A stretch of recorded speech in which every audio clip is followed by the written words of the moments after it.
ಬೆಂಗಳೂರು ವಿಶ್ವವಿದ್ಯಾಲಯ ಒಂದಲ್ಲೊಂದು ವಿವಾದಗಳಿಂದ ಸದಾ ಸುದ್ದಿಯಲ್ಲಿರುತ್ತದೆ. ಇದೀಗ ಬಿಕಾಂ ಮೌಲ್ಯಮಾಪನ ವಿಳಂಬ ವಿಚಾರ ಮತ್ತೊಂದು ವಿವಾದಕ್ಕೆ ಕಾರಣವಾಗಿದೆ. ಬಿಕಾಂ ಪರೀಕ್ಷೆಗಳು ಮುಗಿದು ತಿಂಗಳಾದರೂ ಇನ್ನೂ ಮೌಲ್ಯಮಾಪನ ಆರಂಭವಾಗಿಲ್ಲ. ಮೌಲ್ಯಮಾಪನಕ್ಕೆ ಅಂತ ವಿವಿಗೆ ದೂರಗಳಿಂದ ಬರ್ತಿರೋ ಮೌಲ್ಯಮಾಪಕರು ಅಲೆದು ವಾಪಸ್ ಹೋಗ್ತಿದ್ದಾರೆ. ಆದರೆ ವಿವಿ ಆಡಳಿತ ಮಂಡಳಿ ಮಾತ್ರ ಮೀನಾಮೇಷ ಮಾಡ್ತಿದೆ. ಇನ್ನು ವಿಳಂಬದ ಹಿಂದೆ ಕಸ್ಟೋಡಿಯನ್ಗಳ ಡೀಲ್ ಇದೆ ಎನ್ನಲಾಗ್ತಿದೆ. ಹಣ ಪಡೆದು ಹೆಚ್ಚಿನ ಅಂಕ ನೀಡಲು ಡೀಲ್ ನಡೆಯುತ್ತಿದ್ದು ಮೌಲ್ಯಮಾಪನ ತಡ ಮಾಡಲಾಗ್ತಿದೆ ಅಂತ ವಿದ್ಯಾರ್ಥಿಗಳು ಆರೋಪಿಸಿದ್ದಾರೆ.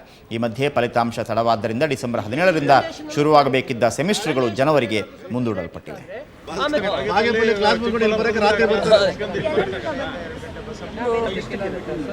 ಇದು ಒಂದು ಸೆಂಟರ್,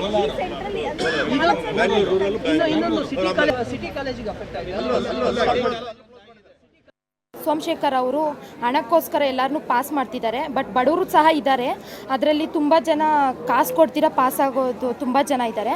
ಅದರಿಂದ ಅವೆಲ್ಲ ನಾವು ಕಣಿಸ್ಬೇಕು, ಅದರಿಂದ ಅವ್ರನ್ನ ವಜಾ ಮಾಡಬೇಕು ಅಂತ ಹೇಳ್ಬಿಟ್ಟು ನಾವು ಈ ಹೋರಾಟವನ್ನು ಮಾಡ್ತಾ ಇದ್ದೀವಿ. ಇವಾಗ ನಾನು ಏನು ಮಾಡಬೇಕು ಅಂದರೆ ಅವ್ರು ಕೇಳಿದ್ದಕ್ಕೆ ಅವ್ರು ಹೇಳಿದ್ರು, ನೀವು ವಾಪಸ್ ಹೋಗ್ಬಿಡ್ರಿ, ಹೊಸ ಕಸ್ಟೋಡಿಯನ್ ಯಾವಾಗ ಬಂದು ಇನ್ಫಾರ್ಮ್ ಮಾಡ್ತಾರೆ ಅವಾಗ ಬಂದು ವ್ಯಾಲ್ಯೂ ಮಾಡಿ ಅಂತ. ಇದರಿಂದ ಏನಾಗ್ತಾ ಇದೆ ಅಂದರೆ ವಿದ್ಯಾರ್ಥಿಗಳು ಭಾಳ ತೊಂದರೆ ಆಗ್ತಾ ಇದೆ. ಈಗ ನಿಮಗೆ ಗೊತ್ತಿರೋ ಹಾಗೆ 4 ತಿಂಗಳಿಗೆ ಒಂದು ಸೆಮಿಸ್ಟರ್ ನಡೀತಾ ಇದೆ. ಇವ್ರು ಮಾಡ್ತಾ ಇರೋ ಕೆಲಸ ಏನಾಗುತ್ತೆ, ಇವತ್ತು ನಾವು ಸ್ಟಾರ್ಟ್ ಮಾಡಿದ್ರು ವ್ಯಾಲ್ಯೂಯೇಷನ್ ಇವತ್ತು ಸ್ಟಾರ್ಟ್ ಆಗೋದಿಲ್ಲ. ಮಾಡಿದ್ರು 35-40 ದಿವಸ ಬೇಕು. ಬಿಕಾಮ್ಗೆ ಬೇಕಾದಷ್ಟು ಸ್ಕ್ರಿಪ್ಟ್ಸ್ ಇದೆ.